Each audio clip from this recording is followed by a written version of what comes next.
in strip-tavidin interactions. We formed assemblies quite quickly in solution once the two particles were mixed together. And high-resolution TEM and scanning electron microscopy confirmed the three-dimensional nature of the assembled metamolecules. We could use both single-particle spectroscopy to confirm the magnetic response and also ensemble measurements. Here I'll just show you the ensemble response, where we come in at a wavelength of light that corresponds to that magnetic dipole resonance. And then you know that if the light is polarized, the electric dipole scattering and the magnetic dipole scattering will occur in orthogonal figure 8 directions. And then what we can do is sweep a detector around our test tube filled with these metamolecules to look for the magnetic dipole scattering.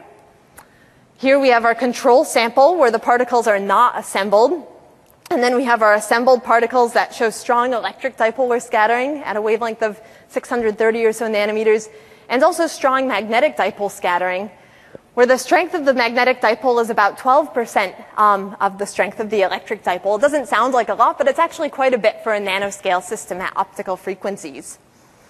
And what we're working on now is basically creating a negative index liquid, where calculations show that if we can get the fill factor of these particles to be high enough, in particular up to about 50%, in which case we may have more of a metamaterial polymer, then we can push the effective refractive index and also the effective permeability below 1 and to negative values.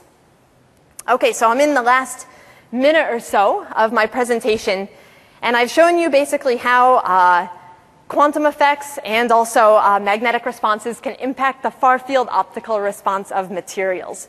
In the last minute, I just want to give you a flavor for what it is that an emitter sees. Can we look within nanomaterials and understand how an emitter is interacting locally